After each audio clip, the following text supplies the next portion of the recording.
বনি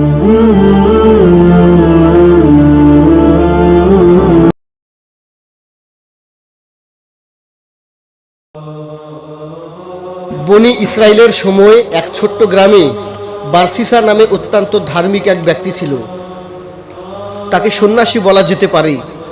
সে আল্লাহর একত্ববাদে বিশ্বাস করত এবং বিশ্বাস করত যে ঈসা আলাইহিস সালাম আল্লাহর একজন রাসূল।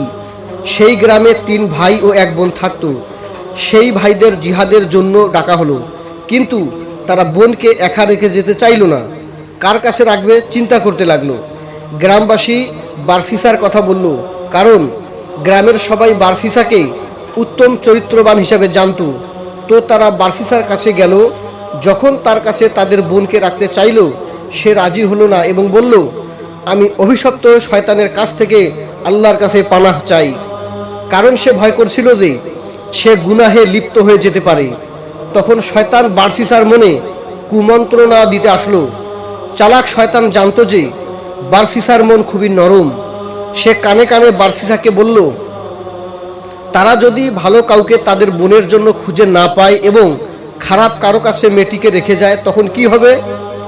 এই পরিণতি কি তোমার ভুলের জন্য নয়? বারসিসা বুঝতে পারেনি যে এটা শয়তানের কুমন্ত্রণা। মানুষের প্রতি দরদের কারণে মেয়েটিকে সে সাহায্য করতে রাজি হলো। সে মেয়েটিকে গির্জার বিপরীতে একটি ঘরে থাকতে দিল। গির্জার সামনে মেয়েটির জন্য খাবার রেখে আসত। মেয়েটি নিজে এসে খাবার নিয়ে যেত। বারসিসার সাথে তার দেখা হতো না। শয়তান বারসিসার কাছে আবার আসলো এবং বলল, তুমি কেন মেয়েটির খাবার তার ঘরের সামনে রেখে আসো না? এর ফলে মেয়েটাকে ঘর থেকে কেউ এতটা পথ একা একা হেঁটে বের হতে বা ফিরে যেতে দেখবে না। বারসিসা রাজি হলো এবং মেয়েটির ঘরের সামনে খাবার রেখে আসতে শুরু করলো। শয়তান এতেও খুশি হলো না। সে আবার আসলো এবং কানে কানে বলল, কেন তুমি তার ঘরের ভেতরে খাবার দিয়ে আসো না? ফলে মানুষ তাকে ঘর থেকে একা একা বের হতে আর ঢুকতে দেখতো না। এবার বারসিসা তার ঘরের মধ্যে খাবার দিয়ে আসতে শুরু করলো। শয়তান আবার আসলো এবং বলল, মেয়েটার সাথে তোমার কথা বলা উচিত। এভাবে একা থাকলে সে তো পাগল হয়ে যাবে। বারসিসা মেয়েটির কথা চিন্তা করে তার সাথে রুমের আড়ালে কথা বলতে শুরু করলো। শয়তানের কুমন্ত্রণায় একসময় তারা একই রুমে কথা বলতে লাগলো। এভাবে শয়তান তার কাজের কঠিন অংশ বাস্তবায়ন করলো। এই পর্যায়ে বারসিসা এবং মেয়েটা একে অপরের প্রতি দুর্বল হলো এবং একসময় ব্যভিচারে লিপ্ত হলো। নাউজুবিল্লাহ। মেয়েটি গর্ভবতী হলো, একটি বাচ্চা জন্ম দিল। বাচ্চার জন্মের সময় শয়তান বারসিসার কাছে আবার আসলো এবং বলল, এটা তুমি কি করলে? তোমার পাপের প্রমাণ সরিয়ে ফেলো, না হলে মেয়েটির ভাইয়েরা ফিরে আসলে তোমাকে খুন করবে। বারসিসা বাচ্চাটিকে খুন করলো এবং ওই ঘরের মেঝেতে পুঁতে ফেললো। নাউজুবিল্লাহ। শয়তান এবার বলল, তুমি এক নারীর সন্তান হত্যা করেছো এবং আশা করছো যে সেটা কাউকে বলবে না। তখন বারসিসা মেয়েটিকেও খুন করলো এবং তাকেও ওই ঘরের মেঝেতে পুঁতে রাখলো। মেয়েটির ভাইয়েরা ফিরে আসলে তাদেরকে একটা মিথ্যা কবর দেখিয়ে বলল, তোমাদের বোন অসুখে মারা গিয়েছে এবং ওই কবরে দাফন করা হয়েছে। তারা বারসিসার কথা বিশ্বাস করল।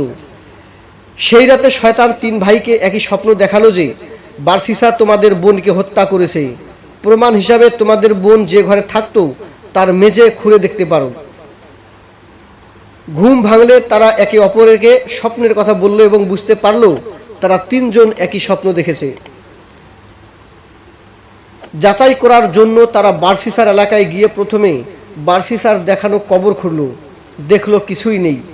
এরপর যে ঘরে তাদের বোন থাকতো তারা ওই ঘরের মেঝে খুঁড়ে তাদের বোনের এবং বাচ্চার লাশ পেল। তারা বারসিসাকে ধরলো এবং বলতে বাধ্য করলো আসলে কি হয়েছিল। তারপর তারা তাকে রাজার কাছে নিয়ে গেলে রাজা তাকে শিরচ্ছেদ করতে আদেশ দিল। যখন বারসিসাকে শিরচ্ছেদ করতে নিয়ে দেওয়া হচ্ছিল তখন শয়তান তার কাছে আবার আসলো। এবার ওয়াসওয়াসানা মানুষের রূপ নিয়ে সে আসলো। এসে বলল, শোনো বারসিসা, আমি হলাম শয়তান। তোমার এই অবস্থা তোমার নিজের চিন্তায় হয়নি, আমিই করেছি। আর একমাত্র আমি তোমাকে বাঁচাতে পারি যদি তুমি আমার কথা মেনে চলো। বারসিসা বলল, আমাকে কি করতে হবে? শয়তান বলল, আমাকে সিজদা করো, আমি তোমাকে রক্ষা করব। তো বাঁচার জন্য মরিয়া হয়ে বারসিসা শয়তানকে সিজদা করল এবং কাফির হয়ে গেল। নাউজুবিল্লাহ। সিজদা করার সাথে সাথে শয়তান তাকে বলল, আমি এখন তোমার থেকে মুক্ত, আমি আল্লাহকে ভয় করি, যিনি বিশ্বজগতের প্রতিপালক। এই বলে শয়তান সেখান থেকে পালালো এবং বারসিসার শিরচ্ছেদ করা হলো। কিয়ামতের দিন বারসিসাকে যখন জীবিত করা হবে, তখন সে শয়তানকে সিজদা করতে করতে উঠে দাঁড়াবে।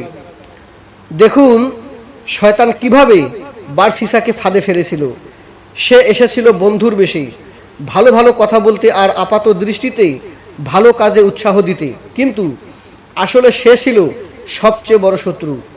আল্লাহ তাআলা সূরা হাশরের 16 নম্বর আয়াতে বলেন, তাদের দৃষ্টান্ত শয়তান, যে মানুষকে বলে কুফরি করো, অতঃপর যখন সে কুফরি করে তখন শয়তান বলে, আমি তোমার থেকে মুক্ত, আমি বিশ্বজগতের প্রতিপালক আল্লাহকে ভয় করি। এই ঘটনা থেকে আমাদের শিক্ষা: 1, শয়তান কখনোই আপনাকে সরাসরি এসে শিরক করতে বলবে না। সে সবসময়ই আপনাকে ভালো ভালো কারণ দেখিয়ে ধোঁকায় ফেলবে, এবং শয়তান আমাদের যে কারো চাইতেই বেশি ধৈর্যশীল, তাই সে বারবার ফিরে আসবে। কাজেই আমরা সবসময়ই আল্লাহর কাছে আশ্রয় চাইব শয়তানের কুমন্ত্রণা থেকে রক্ষা পাওয়ার জন্য। 2, কখনোই ভাববেন না যে আপনার অনেক জ্ঞান আছে, বিচার বুদ্ধি আছে, শয়তান কিছুতেই আপনাকে ধোঁকায় ফেলতে পারবে না। বরং প্রকৃত জ্ঞানীরা শয়তানের ফাঁদে পড়ার ভয় সবচাইতে বেশি করে। এই কারণেই আপনি দেখবেন আলিমদের তাকওয়া অর্থাৎ আল্লাহ ভীতি সবচাইতে বেশি। 3, কাহিনীটা নিয়ে চিন্তা করুন। শয়তান যদি প্রথমেই এসে বারসিসাকে বলতো, আমাকে সিজদা করো, বারসিসা কখনোই তা করতো না। কিন্তু শয়তান তার পরিকল্পনা মাফিক ধীরে ধীরে একটার পর একটা ছোট ছোট ধাপে বারসিসাকে দিয়ে ভুল করিয়ে অবশেষে তাকে এমনভাবে ধ্বংস করে দেয় যে জীবন রক্ষার তাগিদে সে অবশেষে শিরক করে ফেলে, যে পাপ আল্লাহ কিছুতেই ক্ষমা করবেন না। 4, শেষ কথা, আল্লাহ যা করতে আমাদের নিষেধ করেছেন তা থেকেই আমরা বিরত থাকবো ইনশাআল্লাহ। নিজে থেকে যুক্তি দেওয়ার চেষ্টা করব না যে এটা করলে কি হয়, এই আর এমন কি, আল্লাহ নিষেধ করলে কি হবে, দেখতে তো মনে হয় এটা একটা ভালো কাজ, এটা তো ছোট্ট একটা পাপ। না, আল্লাহর যে কোনো অবাধ্যতাই পাপের পথে নিয়ে যায়।